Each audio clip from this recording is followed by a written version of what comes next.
Sir, আজকে দেখছি আপনার ভীষণ মন খারাপ। চলুন একটা গল্প শোনাই।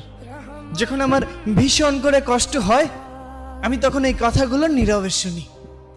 ধরুন আপনার খুব অসুস্থ মনে হচ্ছে, কেমন জানি শূন্য শূন্য লাগছে, ক্লান্তি লাগছে। তখন আপনি একজন ডক্টরের শরণাপন্ন হইলেন। ডক্টর আপনাকে অনেকগুলো রিপোর্ট দিল।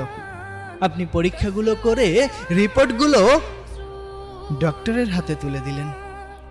ডক্টর রিপোর্টটা হাতে নিয়ে আপনার মুখের দিকে তাকাচ্ছে, আবার রিপোর্টের দিকে তাকাচ্ছে। তখন আপনাকে জিজ্ঞাসা করলো, আপনার সাথে কেউ আসেনি? তখন আপনি বললেন, না, আমি একাই এসেছি। অনেক দিন ধরেই ক্লান্ত মনে হচ্ছে, কেমন জানি মনে হচ্ছে, আমি জানি না।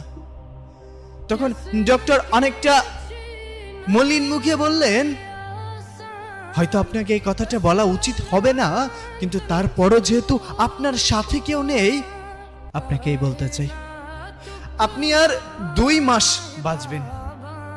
আপনার জীবনের সব ইচ্ছা আকাঙ্ক্ষা সবকিছু পূরণ করে নিন।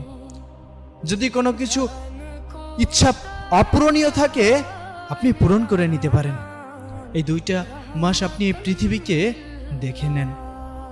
আপনার যে রোগ ধরা পড়েছে, আমি সে রোগের নাম নিতে চাচ্ছি না, তবে ভেঙে পড়বেন না।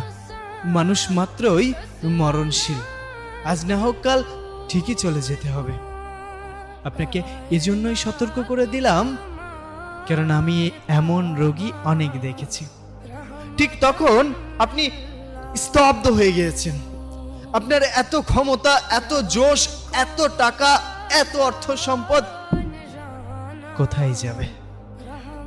কোথায় যাবে?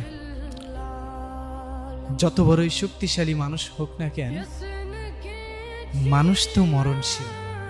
আপনি রিপোর্টগুলো হাতে নিয়ে হসপিটাল থেকে বের হয়ে যাচ্ছেন। আপনার চোখে মুখে মলিন একটা ভাব। আপনি চারপাশটা খুব মনোমুগ্ধকর ভাবে তাকিয়ে আছেন, প্রকৃতি দেখছেন।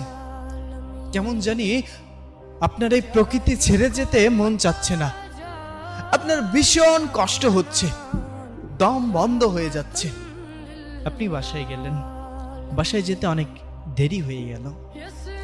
তখন প্রতিদিনের মতো আজও বাবা বলে উঠলো, হ্যাঁ, দেখো তোমার গুণধর ছেলে এসেছে, নাও এখন হাত পা ধুয়ে খাবার দাও, খেয়ে আবার বের হোক। সারাদিন তো কোনো কাজকর্ম নেই, ঘুরবে ফিরবে আর বাবার ঘাড়ে বসে খাবে। আপনি কথাগুলো শুনছেন, কিন্তু আজ আর কোনো প্রতিবাদ করলেন না। আজ শুধু নীরবে শুনে গেলেন কথাগুলো। ওপাশ থেকে মায়ের কণ্ঠ ভেসে আসলো, টেবিলে খাবার আছে, নিয়ে খেয়ে ঘুমিয়ে পড়। আমি কোনো কথা বললাম না, চুপচাপ টেবিলে গিয়ে খাইতে বসলে। কি মনে হবে? বারবার মনে হচ্ছে খাবার এক এক লোকমা যখন মুখে দিচ্ছেন, আপনার কাছে মনে হচ্ছে এটাই হয়তো শেষ মায়ের হাতের রান্না। আপনার খুব ভালোবাসা পেতে ইচ্ছা করছে। চোখের পানি খাবারের প্লেটে এসে পড়ছে। আপনার ঘটনা তো কেউ জানে না। হঠাৎ করেই আপনার কানে ভেসে উঠল প্রতিনিয়ত সেই আজানের ধ্বনি। আপনি খাবারটা শেষ করে দৌড়ে চলে গেলেন নামাজ পড়তে। নামাজ শেষ করে বাহিরে আসলেন। বাসায় এসে ঘুমিয়ে পড়লেন।